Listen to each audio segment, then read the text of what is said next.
क्या आपने कभी सुना है कि ब्रह्मांड के स्वामी महादेव ने किसी साधारण मनुष्य को माँ कहकर संबोधित किया हो? एक ऐसी महिला भक्त जिसने अपनी सुंदरता को राक्षसी रूप में बदलने की प्रार्थना की ताकि वह केवल अपने आराध्य की भक्ति कर सके। आखिर क्यों पुनीतावती को अपने हाथों के बल चलकर कैलाश की दुर्गम चढ़ाई करनी पड़ी? वीडियो के अंत तक बने रहना, क्योंकि शिव और उनकी इस माँ का मिलन आपकी आंखों में आंसू ला देगा। इस अलौकिक गाथा की शुरुआत होती है करैक्कल नगर के एक धनी व्यापारी के घर, जहाँ पुनीतावती का जन्म हुआ। अपार धन, वैभव और सुंदरता के बीच पली बढ़ी पुनीतावती का मन संसार में नहीं बल्कि हर पल महादेव के स्मरण में रमा रहता था। उनके जीवन की एक घटना ने उनकी दिव्यता को पूरी दुनिया के सामने ला खड़ा किया। एक बार पुनीतावती ने एक भूखे साधु को अपने हिस्से का एक आम भेंट कर दिया। बाद में जब उनके पति ने वही आम मांगा तो पुनीतावती संकट में पड़ गईं। उन्होंने सच्चे मन से महादेव को पुकारा और चमत्कार देखिए, शिव की कृपा से उनके हाथों में साक्षात एक दिव्य आम प्रकट हो गया।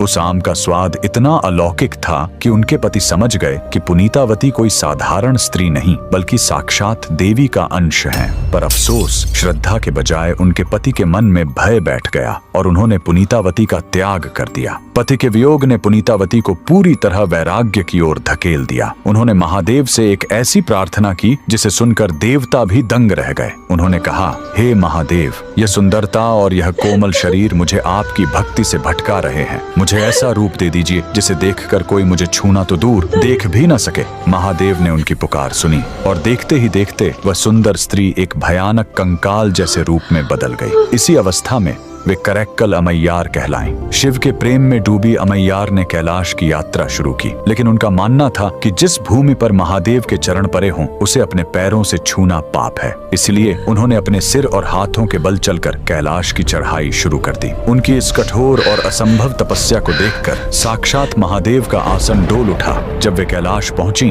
तो स्वयं भगवान शिव ने मुस्कुराते हुए उन्हें अम्मा कहकर पुकारा। ब्रह्मांड के पिता को अम्मा कहते सुन पुनीतावती भाव विभोर हो उठी और उन्होंने महादेव को अप्पा यानी पिता कहकर संबोधित किया। महादेव उनकी भक्ति से इतने प्रसन्न हुए कि उन्होंने उनके लिए नटराज रूप में तांडव नृत्य किया। अमैयार ने न केवल उस नृत्य के दर्शन किए बल्कि उनके मुख से निकले भक्ति गीत मुत्था तिरुपाधिकम आज भी शिव भक्तों की आत्मा को तृप्त करते हैं। तो बोलिए, उस परम भक्त और उनके आराध्य के सम्मान में हर हर महादेव।